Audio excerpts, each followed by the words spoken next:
సాయుధ పోరాటం చరిత్రలో కొందరు చెప్పినట్టుగా లేదా చరిత్ర పాఠాలు చెప్తున్న కొంతమంది ఇప్పుడు చెప్తున్నట్టుగా ఇది నిజాంకు వ్యతిరేకంగా ప్రారంభమైన సాయుధ పోరాటం కానే కాదు. ఇది గ్రామాలలో ఆగడాలు చేస్తున్న భూస్వాముల గుండాలకు భూస్వాములకు వ్యతిరేకంగా మొదలైన సాయుధ ప్రతిఘటన.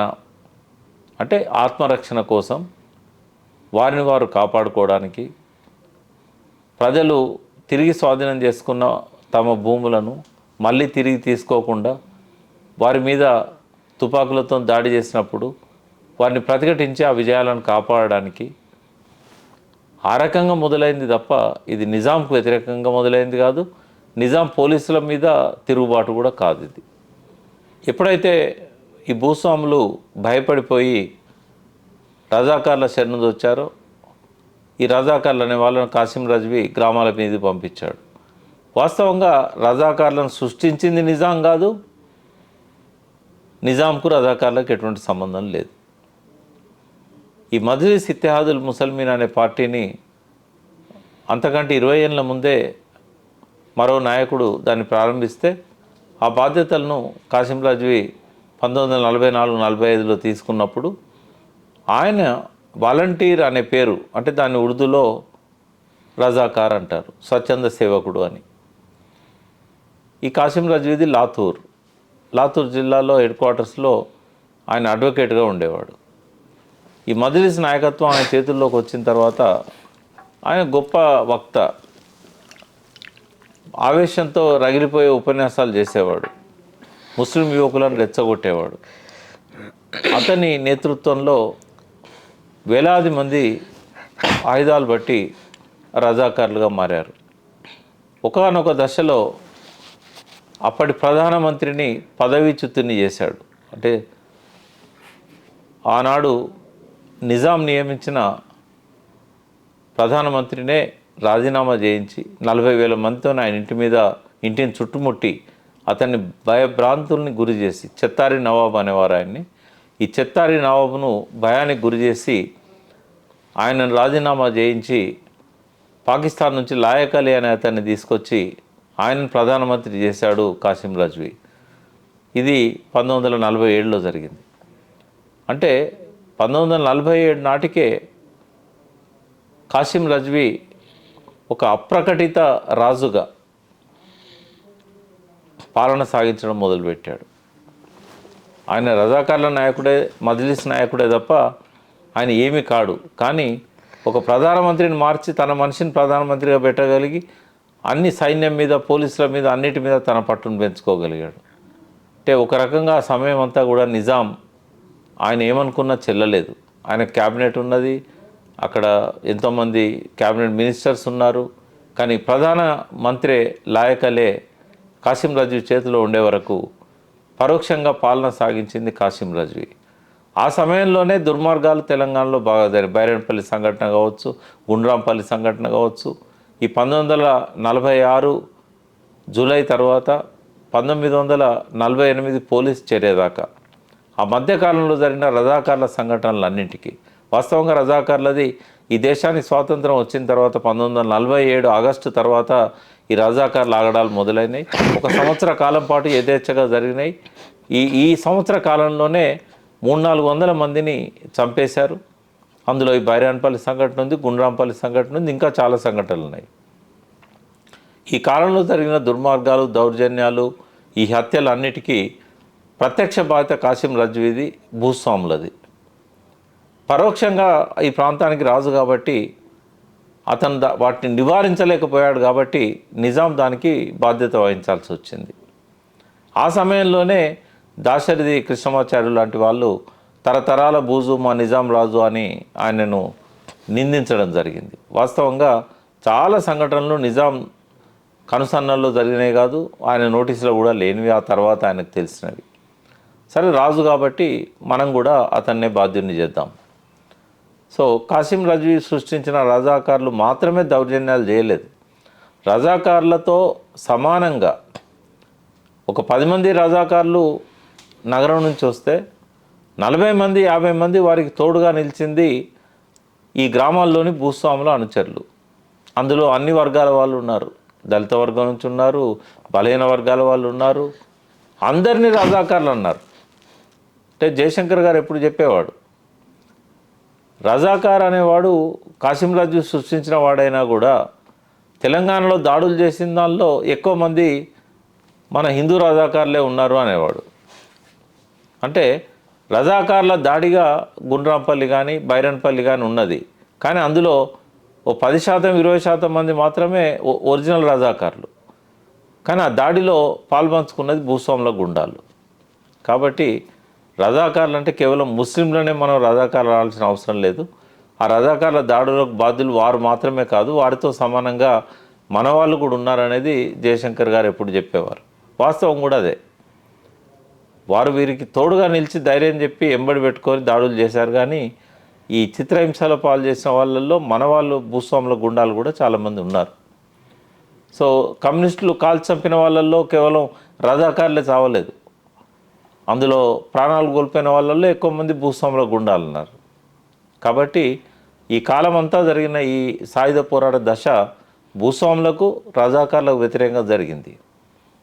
ఎప్పుడైతే 1948 సెప్టెంబర్ 17న పోలీస్ యాక్షన్ జరిగిందో అక్కడి నుంచి జరిగిన పోరాటం అంతా అది భారత సైన్యానికి వ్యతిరేకంగా జరిగింది. అప్పటికే నిజాం లొంగిపోవడం, మిలిటరీ పాలన రావడం.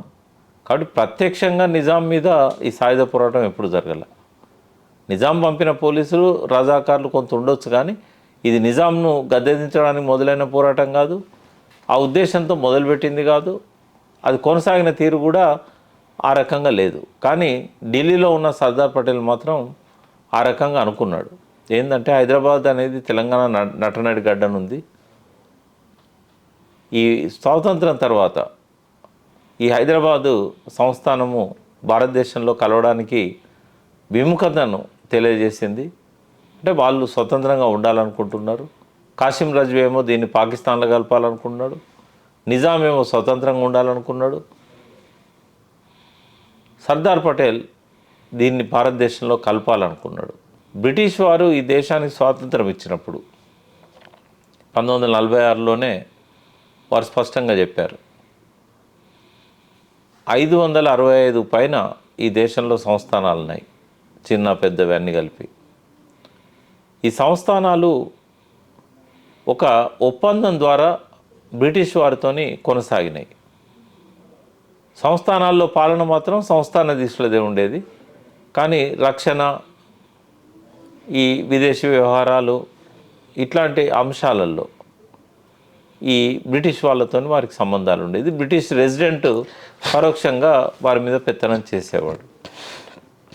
సో వాళ్ళు ఏం చెప్పారంటే, రేపు భారతదేశానికి స్వాతంత్రం ఇస్తున్నప్పుడు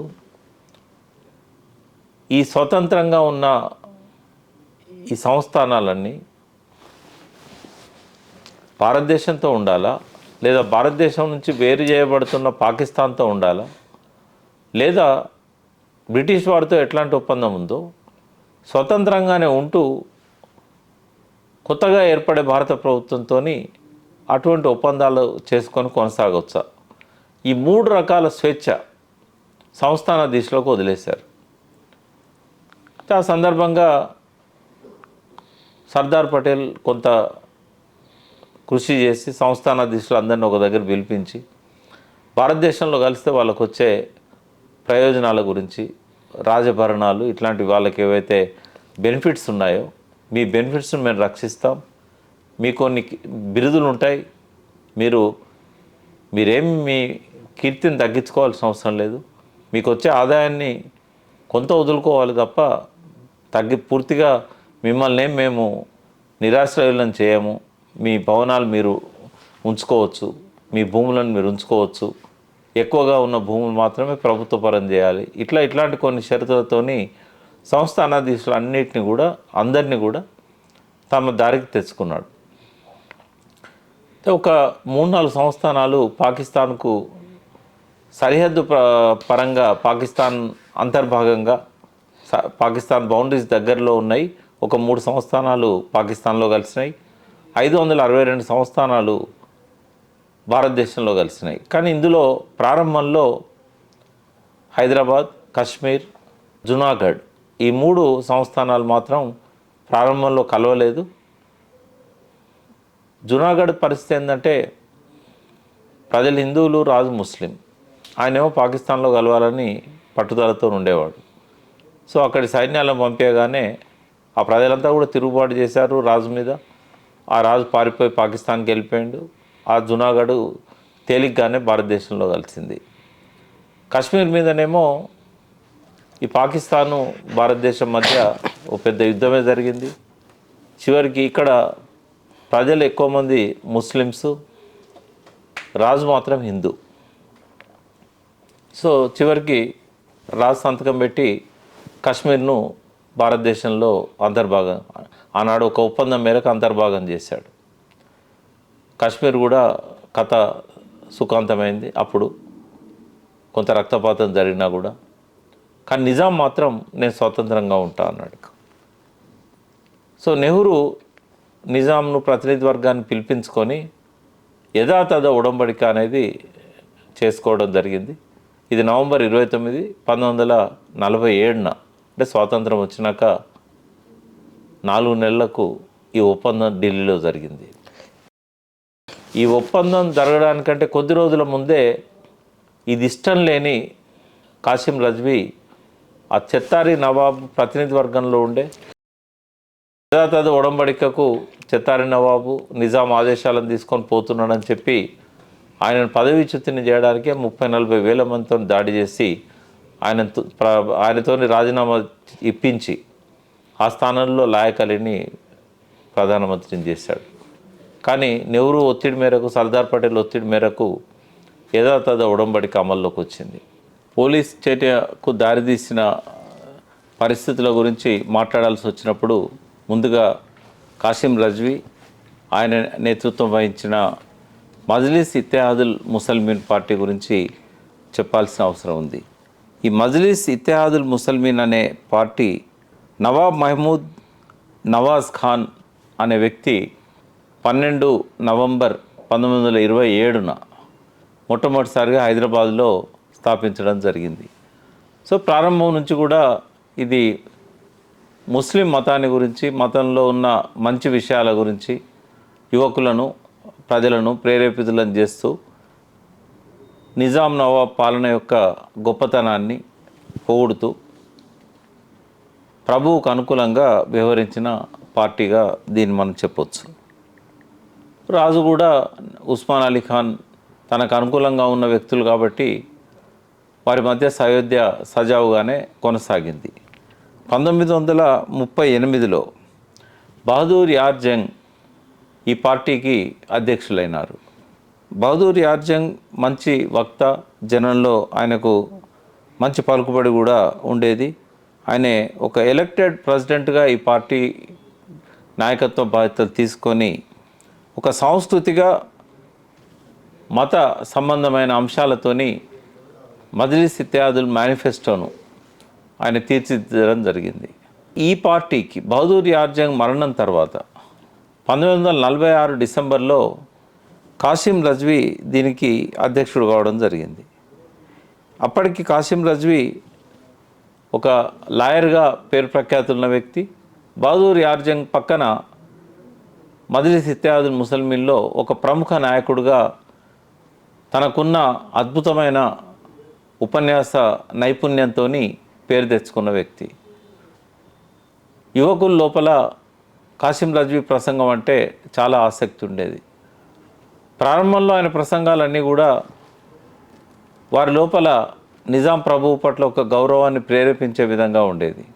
ఈ ప్రాంతం పట్ల మమకారాన్ని కల్పించే విధంగా ఉండేది. ముస్లిం మతంలోని ఔన్నత్యాన్ని, మంచి విషయాలను, దేశభక్తిని, మతభక్తిని, వారికి ఉన్న అల్లా పట్ల వారికి ఉన్న దైవభక్తిని ప్రతిబింబించే విధంగా ఆయన ఉపన్యాసాలు ఆ ధోరణిలోనే సాగేవి. ఎప్పుడైతే ఈ స్వాతంత్ర సమస్య వచ్చిందో, భారతదేశానికి బ్రిటిష్ వారు స్వాతంత్రం ఇస్తున్నారు, ఇంకా హైదరాబాద్ సంగతి ఏంటి అనుకున్నప్పుడు కాసిం రజ్వీ కొంత పాకిస్తాన్ వైపు మొగ్గు చూపడం జరిగింది. ఆ రోజుల్లో మహమ్మద్ అలీ జిన్నా పాకిస్తాన్ నాయకత్వ బాధ్యతలు తీసుకున్నారు. సో ఆయనతో ఉన్న సత్సంబంధాలు, లాయక్ అలీ అక్కడి నుంచే వచ్చి ఇక్కడ ప్రధానమంత్రిగా తన నేతృత్వంలో బాధ్యతలు తీసుకున్నాడు కాబట్టి ఆ పాకిస్తాన్తో ఉన్న సంబంధాల రీత్యా కాసిం రజ్వీ భారతదేశాన్ని కాకుండా హైదరాబాద్ పాకిస్తాన్తో ఉండాలి, ఈ భారత పాలకులు హిందూ పాలకులు, మనం ముస్లింలము, మనము ముస్లిం ప్రభుత్వంతోనే ఉండాలి, బ్రిటిష్ వాళ్ళు ఇచ్చిన స్వేచ్ఛను ఉపయోగించుకొని పాకిస్తాన్తో ఉందామని చెప్పి కాసిం రజ్వీ నిజాం మీద బాగా ఒత్తిడి తేవడం జరిగింది. ఒకానొక సందర్భంలో సర్దార్ పటేల్ను కూడా కలిసి హైదరాబాద్ ఇది ముస్లింలది, ఇక్కడ మీ పెత్తనం ఏంది, మేము దలుచుకుంటే ఎంత రక్తపాతాన్నైనా సృష్టిస్తామని చెప్పి సర్దార్ పటేల్నే హెచ్చరించిన పరిస్థితి ఆ రోజుల్లో మనకు కనబడుతుంది. సో నిజాం మీద తను ఎంత ఒత్తిడి తెచ్చినా కూడా నిజాం స్వతంత్రంగానే ఉండడానికి నిర్ణయించుకోవడం జరిగింది. ఆ మేరకు తన ప్రతినిధి వర్గాన్ని హైదరాబాద్ రాష్ట్ర ప్రధానమంత్రి ఇంకా కొంతమందిని కలిపి 3 వ్యక్తులతోని ప్రతినిధి వర్గాన్ని తను ఢిల్లీకి పంపించి నెహ్రూతోని సర్దార్ పటేల్తో చర్చలు జరిపించారు. అక్టోబర్ నాటికే ఈ చర్చలు ఫలప్రదమైనవి. యథాతథ ఒడంబడిక ఒకటి చేసుకోవాలని చెప్పి ఆ రోజు ఒక నిర్ణయానికి కూడా రావడం జరిగింది. ఒక పక్కన భారతదేశం అంతా కూడా స్వాతంత్ర ఫలాలను అనుభవిస్తున్న దశ ఆగస్టు 15 తర్వాత, 1947 ఆగస్టు 15 తర్వాత. కానీ ఇక్కడ మాత్రం నిజాము, కాసిం రజ్వీ ఈ ఇద్దరి మధ్య ఉన్న వివాదం వల్ల ఒక సంక్లిష్ట పరిస్థితి నెలకొన్నది. భారత పాలకులకు కూడా ఏది అర్థం కాని పరిస్థితి. కాసిం రజ్వీ ఏమో పాకిస్తాన్తో ఉండాలంటాడు, నిజామేమో హైదరాబాద్తో స్వతంత్రంగా ఉంటానంటాడు, హైదరాబాద్ స్వతంత్ర దేశంగా ఉండాలంటాడు. బ్రిటిష్ వారితో ఎలాంటి ఒప్పందం ఉందో భారత పాలకులతో కూడా అలాంటి ఒప్పందమే కావాలంటున్నాడు. సో ఏదో ఒకటి చేయకపోతే హైదరాబాద్ ప్రజలను మనం రజాకార్ల నుంచి, వాళ్ళ దాడుల నుంచి రక్షించలేము అనే ఒక పరిస్థితి ఇక్కడ స్టేట్ కాంగ్రెస్లో నెలకొన్నది. ఆ సమయంలో నిజాం మీద ఒత్తిడి తేవడానికి, కాసిం రజ్వీని ప్రతిఘటించడానికి ఇక్కడ స్టేట్ కాంగ్రెస్ నాయకులు పక్కన ఉన్న పూణే, నాగపూర్ పోయి అక్కడ సైనికులతోని శిక్షణ పొంది వారు ఇచ్చిన ఆయుధాలను పట్టుకొని ఈ ప్రాంతానికి వచ్చి రహస్యంగా ఉంటూ రజాకార్లను ప్రతిఘటించడం జరిగింది. బార్డర్ ఏరియాలలో రజాకార్ల దౌర్జన్యాలను ఎదుర్కోవడానికి గాంధీజీ బ్రతికున్న కాలంలోనే ఆయన అనుచరులైన స్టేట్ కాంగ్రెస్ నాయకులు ఇక్కడ తుపాకులు పట్టుకొని కొట్లాడారు. మరొక పక్కన కమ్యూనిస్టులు జీవన్మరణ పోరాటం చేశారు. ఎక్కడ రజాకార్ల దాడులు జరిగినా కూడా ప్రజల పక్షాన పోవడం, రజాకార్లకు వ్యతిరేకంగా యుద్ధం చేయడం, రోజుల కొద్దీ ఆ గ్రామాలల్లో ప్రతిఘటనలు జరిగేది. అంతిమంగా కమ్యూనిస్టులు ఆ పైచేయి సాధించేవారు, రజాకార్లు పారిపోవాల్సి వచ్చేది. ఈ ఘర్షణలో చాలా గ్రామాలలో రజాకార్లు, వారికి అండగా నిలిచిన భూస్వాముల గుండాలు కూడా మరణించిన సందర్భాలు అనేకం ఉన్నాయి. సో ఒక పక్కన స్టేట్ కాంగ్రెస్, మరొక పక్కన ఈ కమ్యూనిస్టుల ఆధ్వర్యంలోని ప్రజారక్షణ దళాలు సాయుధ ప్రతిఘటనలో దిగేసరికి సర్దార్ పటేల్కు ఒక కలవరమైన పరిస్థితి ఏర్పడ్డది. ఈ నిజాంకున్న పరిమితమైన పోలీసులు, వీళ్ళు కమ్యూనిస్టుల నుంచి వాళ్ళను వాళ్ళు కాపాడుకోలేరు. ఏదో ఒక రోజు నిజాం మీద కమ్యూనిస్టులు కనుక నిజాం పాలన అంతమొందించి కమ్యూనిస్టుల చేతుల్లో కనుక హైదరాబాద్ రాజ్యం పోయినట్టయితే చైనాలో ఏనాన్ అనే ప్రాంతంలో ముందుగా మావో నాయకత్వాన ఒక ప్రజాప్రభుత్వం ఏర్పడి దాన్ని కేంద్రంగా చేసుకొని లాంగ్ మార్చ్ ద్వారా చైనా అంతా విస్తరించి అంతిమంగా చైనాలో రాజ్యాధికారాన్ని ఎట్లా సాధించారో భారతదేశంలో అంతర్భాగంగా ఉన్న హైదరాబాద్లో కూడా కమ్యూనిస్టుల అధికారంలోకి వచ్చినట్టయితే, రాజ్యపాలనకు వచ్చినట్టయితే ఇది భారతదేశం మొత్తాన్ని కబలించే దిశగా పోతుంది. సో చైనాలో జరుగుతున్న పరిణామాలు, అప్పటికి చైనా ఇంకా పూర్తిగా విప్లవం విజయవంతం కాలేదు, ఆ దశలో ఆఖరి దశలో ఉంది. వార్తలన్నీ వస్తున్నాయి, సర్దార్ పటేల్కు పూర్తి అవగాహన ఉంది. ఆయన హోంమంత్రిగా. సో రజాకార్ల ఆగడాలను అరికట్టడానికే సైన్యాన్ని పంపినా అని చెప్పి తదనంతర కాలంలో పటేల్ చెప్పుకున్నా కూడా వాస్తవంగా రజాకార్ల దుర్మార్గాల కంటే కూడా కమ్యూనిస్టులను అణచడానికి, కమ్యూనిస్టుల చేతికి హైదరాబాద్ రాజ్యం దక్కకుండా చేయడానికి దూరదృష్టితోని పటేల్ భారత సైన్యాన్ని నిజాం రాజ్యం మీదకి నడిపించాడు. కేవలం 4-5 రోజుల్లోనే నిజాం సైన్యం లొంగిపోయింది. చాలామంది రజాకార్లుగా అనుమానిస్తున్న వాళ్ళను, వారి కుటుంబ సభ్యులను సైన్యం వస్తున్న దారిలోనే మట్టుబెట్టడం జరిగింది. స్వతంత్ర భారతదేశంలో చరిత్ర ఎన్నడూ చూడనంత రక్తపాతాన్ని దారి వెంట భారత సైనికులు సృష్టించడం జరిగింది. ఉస్మానాబాద్, బీదర్, గుల్బర్గా ఈ జిల్లాలలో వేలాది మందిని సైన్యం ఊచకోత కోసింది. సజీవంగా బావులలో 30 మందిని 40 మందిని అందులో వేసి వరిగడ్డి మీదేసి కాల్చి చంపిన సంఘటనలు ఉన్నాయి. ఈ చేదు నిజాలన్నీ నెహ్రూ నియమించిన పండిట్ సుందర్లాల్ కమిటీ నివేదిక ద్వారా వెలుగులోకి వచ్చాయి. సో సైన్యం చేతిలో 40,000 మంది ముస్లింలు ప్రాణాలు కోల్పోయారని ఆనాటి పండిట్ సుందర్లాల్ కమిటీ నివేదిక వెల్లడించింది. ఈ నివేదికను బయటికి వస్తే మత కల్లోలాలు వస్తాయనే దాంతో, లేదా భారత పాలకులు పంపిన సైన్యం ఇంతటి హింసకు పాల్పడ్డదంటే ఒక నెగటివ్ వాతావరణం ఏర్పడుతుంది. స్వాతంత్రం వచ్చిన తొలినాళ్లలోనే భారత సైన్యానికి మచ్చ తెచ్చే విధంగా ఉంటుందని అనుకున్నారేమో ఆనాడు పటేల్, నెహ్రూ. ఈ నివేదికను బయటికి విడుదల కాకుండా అడ్డుకున్నారు. 2014లో మాత్రమే ఈ నివేదికను మోతీలాల్ నెహ్రూ లైబ్రరీలో ఉంచడం జరిగింది. ఆ తర్వాత మళ్ళీ కొద్ది రోజులకే దాన్ని తీసేశారు. ఆ సమయంలోనే ఆ నివేదిక కాపీ అనేది చాలామందికి బయటకు వచ్చింది. అసదుద్దీన్ ఓవైసీ కూడా ఈ నివేదికలోని అంశాల పట్ల దిగ్భ్రాంతి చెంది పార్లమెంట్లో ప్రశ్నించడం జరిగింది. సో రజాకార్లను అంచే పేరుతో వచ్చిన భారత సైనికులు ముస్లింలను ఎక్కడ దొరికితే అక్కడ ఊచకోత కోయడం అనేది అది ప్రజాస్వామిక దేశంలో జరిగిన మొట్టమొదటి అపశృతిగానే దాన్ని భావించాలి. అంత అవసరం కూడా లేకుండే.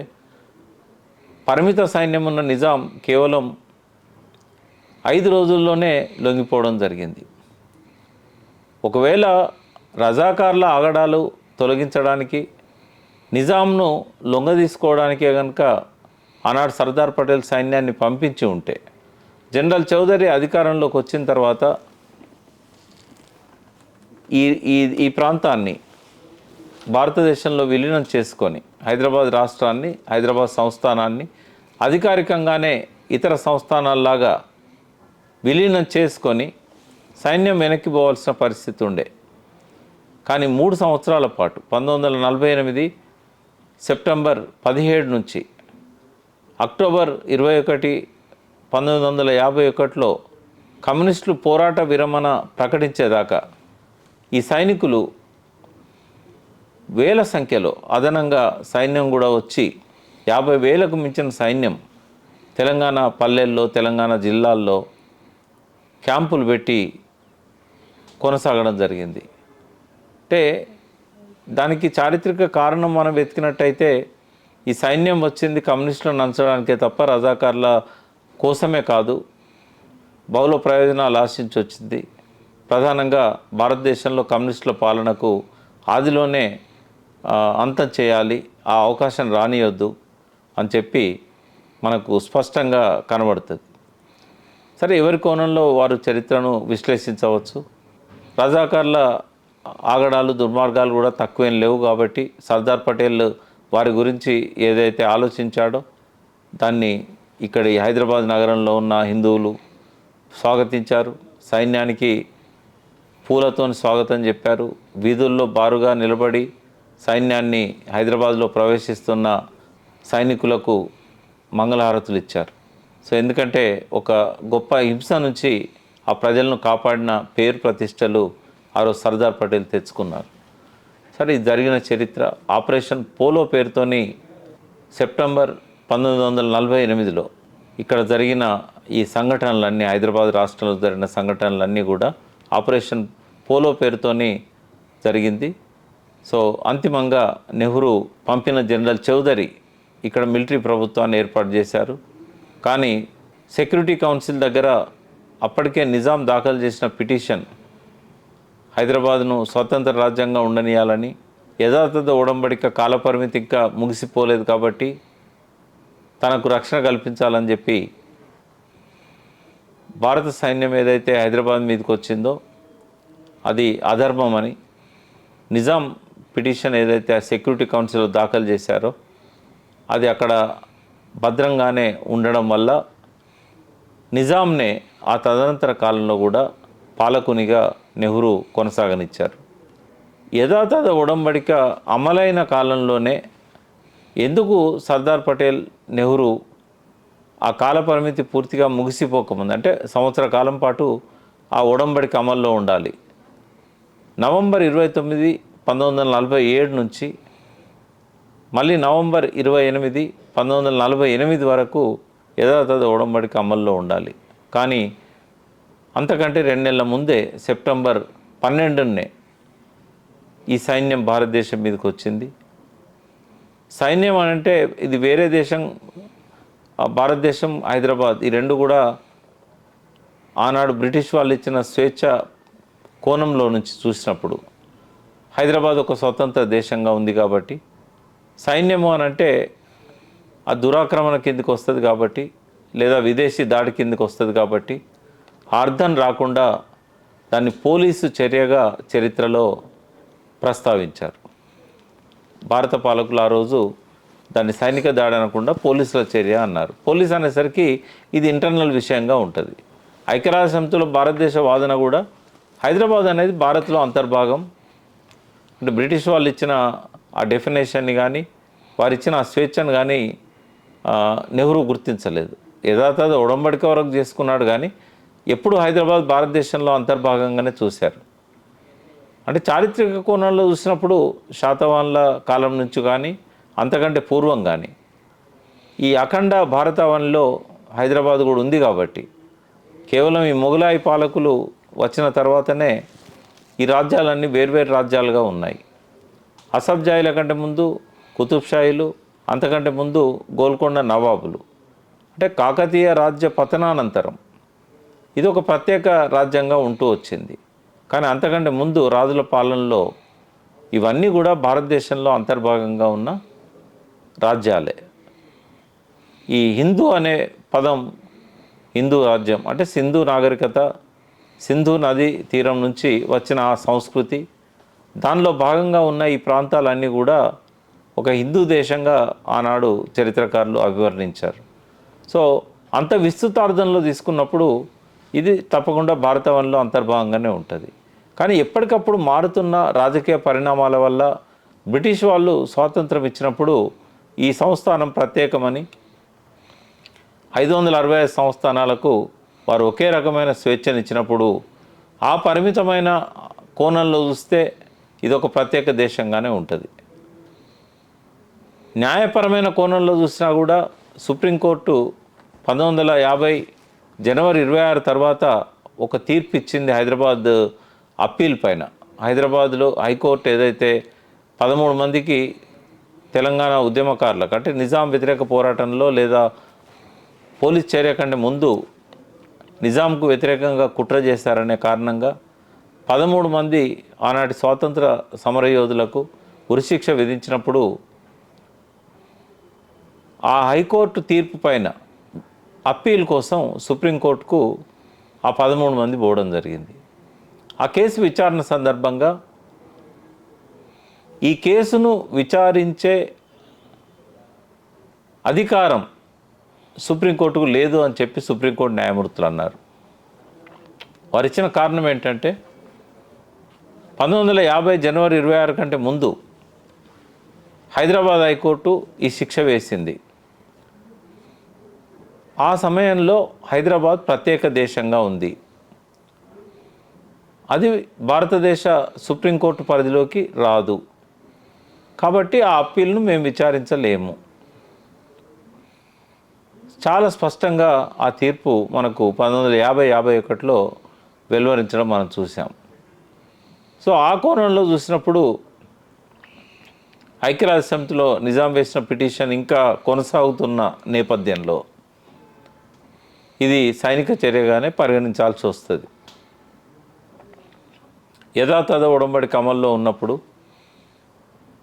ఆ కాలపరిమితి ముగియకముందే నెహ్రూ, సర్దార్ పటేల్ సైన్యాలు ఒక స్వతంత్ర ప్రతిపత్తి కలిగిన దేశం మీద దాడి చేయడం అనేది సెక్యూరిటీ కౌన్సిల్ దీన్ని విచారిస్తే మాత్రం తీవ్రంగా పరిగణించే అవకాశం ఉంటుంది.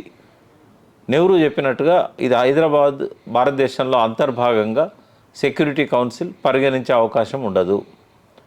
సో ఇతర దేశాల ముందు నెహ్రూ దోషిగా నిలబడే పరిస్థితి వస్తుందని ఆ ఉద్దేశంతోనే ఆనాడు పండిట్ నెహ్రూ ఇది ఒక పోలీస్ చర్య అని చెప్పి పేర్కొనడం జరగడమే కాకుండా నిజాంని 1950లో రాజ్యాంగాన్ని ఆమోదించేదాకా, ఆ తర్వాత ఆమోదించిన తర్వాత రాజప్రముఖగా కొనసాగించడానికి కారణం ఈ సెక్యూరిటీ కౌన్సిల్ ముందు నెహ్రూ దోషిగా నిలబడడం ఇష్టం లేకనే. సరే, చరిత్రకు అనేక కోణాలు ఉంటాయి. స్టేట్ కాంగ్రెస్ కోణం నుంచి చూసినప్పుడు ఇది ఒక లిబరేషన్, హైదరాబాద్కు ఒక స్వాతంత్ర దినం అంటారు. కమ్యూనిస్టుల కోణంలో చూసినప్పుడు ఇది స్వతంత్ర ప్రతిపత్తి కలిగిన దేశం పైన ఇది ఒక దురాక్రమణ అని అంటారు. ప్రజల కోణంలో చూసినప్పుడు సరే, నెహ్రూ మీద, ఆనాటి స్వతంత్ర పాలకుల మీద ఒక గౌరవభావం ఉంది కాబట్టి ఈ దాడిని వారు దాడిలా కాకుండా రజాకార్ల నుంచి కాపాడడానికి వచ్చిన దేశభక్త చర్యగానే ప్రజలు స్వాగతించారు. తెలంగాణ గ్రామాల్లో ఎక్కడైతే ప్రజారక్షక దళాలు ప్రజలు పంచుకున్న భూములను, దేశ్ముఖుల నుంచి, జాగీర్దారుల నుంచి కాపాడుకున్న భూములను రక్షించడానికి అక్కడ ఆయుధాలు పట్టుకొని ప్రజలకు బాసటగా ఉన్నారో ఆ ప్రాంత ప్రజలు మాత్రం నిజాం పాలనకు, ఆ తర్వాత వచ్చిన సైనిక పాలనకు పెద్దగా తేడాను వారు చూడలేకపోయారు. ఎందుకంటే అంతకుముందు రజాకార్ల దౌర్జన్యాలు జరిగినాయి, ఆ తర్వాత సైన్యం తెలంగాణ గ్రామాల మీద దౌర్జన్యాలు చేసింది. రజాకార్ల చేతుల్లో 300-400 మంది చనిపోయి ఉండొచ్చు, అంతకంటే ఎక్కువ. అన్ని సంఘటనల్లో చనిపోయిన వారి సంఖ్య చూసినా కూడా ఎక్కువ కనబడదు. కానీ పోలీస్ చర్య అనంతరం తెలంగాణ గ్రామాలలో జరిగిన మారణకాండ, సైనికుల చేతిలో చనిపోయిన వారు, పోలీస్ కస్టడీలలో, కాన్సన్ట్రేటెడ్ క్యాంపులలో చనిపోయిన వారు, హైదరాబాద్ నగరం నుంచి ఖమ్మం మారుమూల గిరిజన ప్రాంతాల్లోని గిరిజన గూడాల దాకా వివిధ సైనిక దాడుల్లో చనిపోయిన వారి సంఖ్య చూస్తే 3000 మందికి పైగా మనకు కనబడుతుంది. ఈ దాడులన్నీ కూడా కమ్యూనిస్టుల మీద జరిగిన దాడులుగా చూపెట్టారు.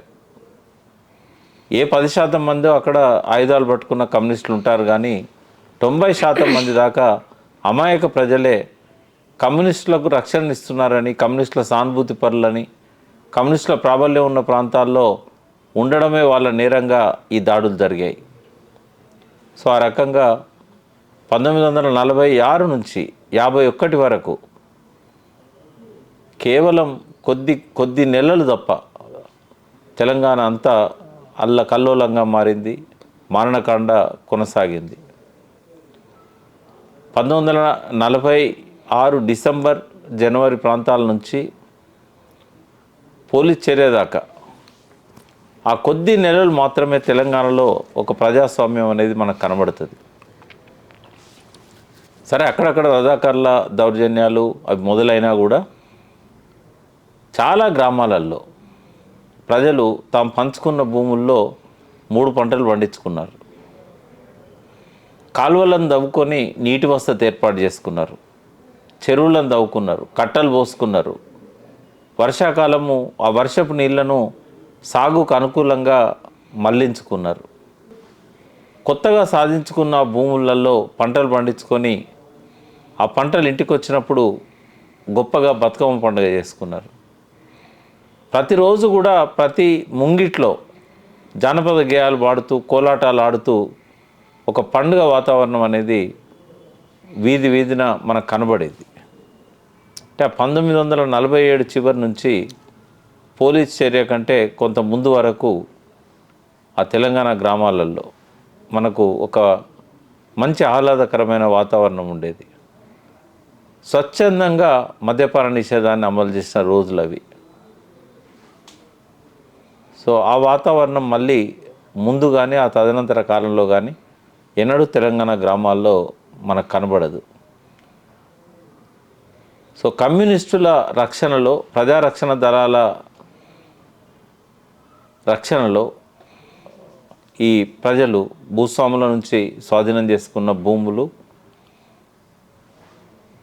వాటిల్లో పంటలు పండిస్తూ ఆ రకమైన ఒక ఆహ్లాదకరమైన వాతావరణాన్ని తెలంగాణ పల్లెల్లో, గ్రామాల్లో ఏర్పాటు చేసుకున్నారు.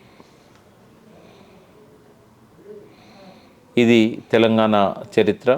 ఇందులో ప్రధానంగా మనకు పరీక్షల్లో వచ్చే ప్రశ్నల్ని మనం దృష్టిలో పెట్టుకున్నప్పుడు ఒకటి పోలీస్ చర్య, దాన్ని దారితీసిన పరిస్థితులు అన్నప్పుడు యథాతథ ఉడంబడిక, దాన్ని ఎందుకు సైనిక చర్యగా మార్చాల్సి వచ్చింది, ఎందుకు నిజాం మీద అటువంటి చర్యకు పటేల్ పూనుకున్నాడు, ఇటువంటి అంశాలన్నీ కూడా చర్చకు వస్తాయి. నిజాం మీద బలమైన ఆరోపణలు ఏంటంటే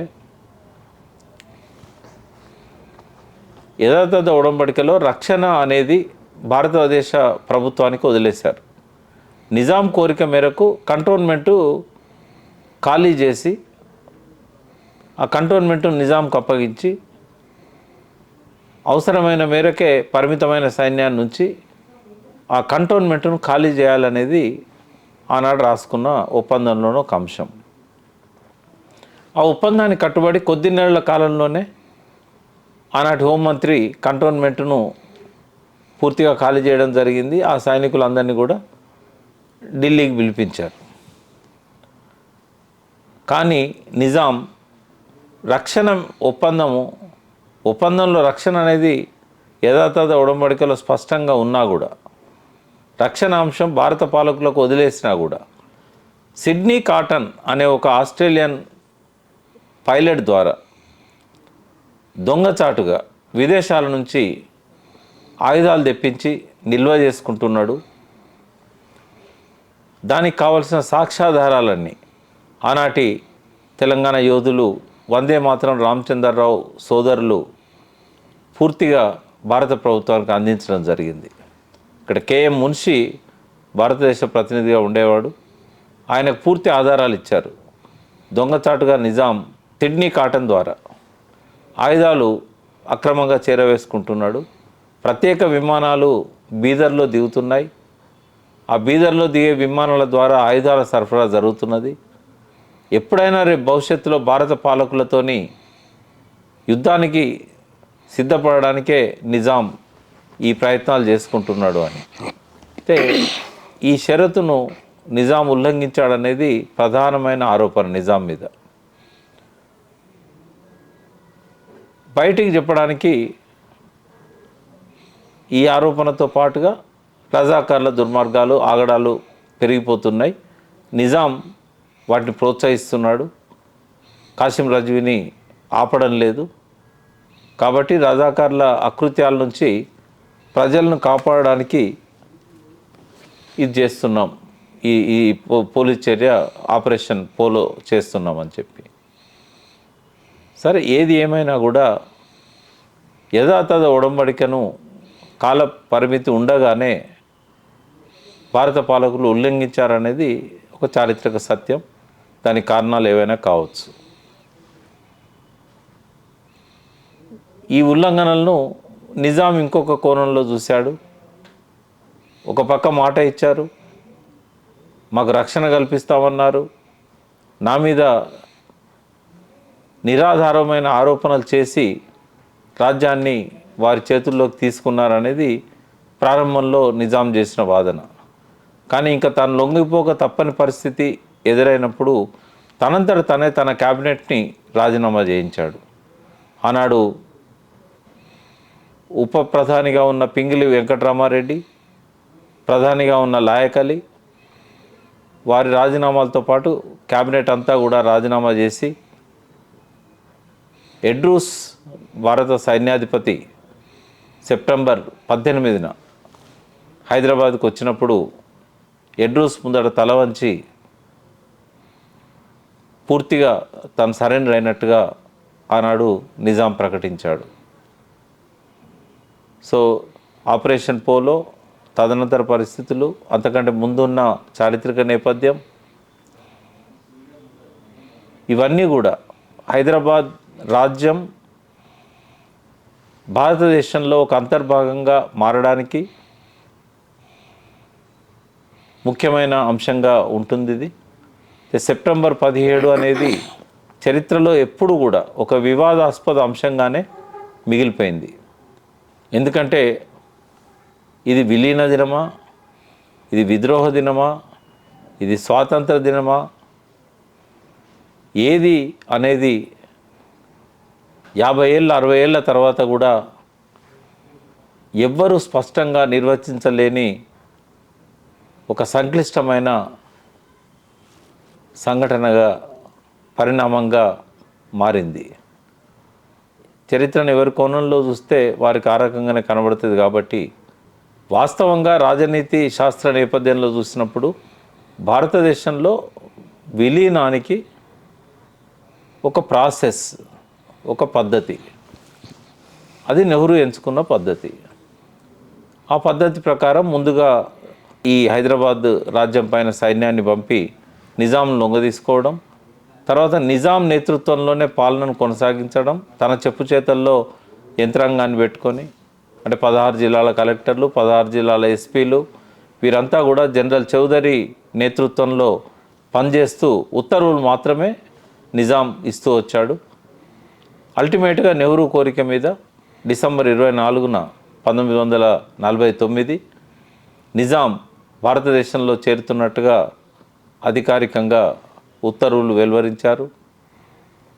ఆ ఉత్తర్వుల మేరకు డిసెంబర్ 26, 1949న కాన్స్టిట్యూయెంట్ అసెంబ్లీ, భారత రాజ్యాంగ సభ ఆమోదించబోతున్న భారత రాజ్యాంగంలో హైదరాబాద్ని ఒక రాష్ట్రంగా చేర్చడం జరిగింది. 1949 డిసెంబర్ 26న ఆమోదించిన భారత రాజ్యాంగంలో 1950 జనవరి 26న నిజాంను రాజప్రముఖగా, అప్పటికే ఇక్కడ అధికారాన్ని చెలాయిస్తున్న వెల్లోడి సివిల్ సర్వీసెస్ అధికారి, అంటే నెహ్రూ నియమించిన సివిల్ సర్వీసెస్ అధికారిని ముఖ్యమంత్రిగా ఒక పాలనా యంత్రాంగం అనేది ఇక్కడ అమల్లోకి వచ్చింది. సో 1948 సెప్టెంబర్ 17న మొదలైన విలీన ప్రక్రియ 1950 జనవరి 26న సంపూర్ణమైంది. సో దీన్ని విద్రోహము, దురాక్రమణ లేదా స్వాతంత్రము అనేదానికంటే ఇది ఒక విలీన దినంగానే సెప్టెంబర్ 17ను చూడాలి. నిజానికి అధికారికంగా విలీనమైంది 1950 జనవరి 26 అయినా నిజాం రాజుగానే కొనసాగిన పూర్తి పట్టు యంత్రాంగం మీద కేంద్ర ప్రభుత్వానికి వచ్చింది. కాబట్టి ఆ విలీనం అనేది 1948 సెప్టెంబర్ 17న మొదలై రాజ్యాంగ భాషలో ఇది పూర్తయింది మాత్రం 1950 జనవరి 26. సో ఇది సెప్టెంబర్ 17 పోలీస్ చర్యకు ముందు వెనుక పరిణామాలు.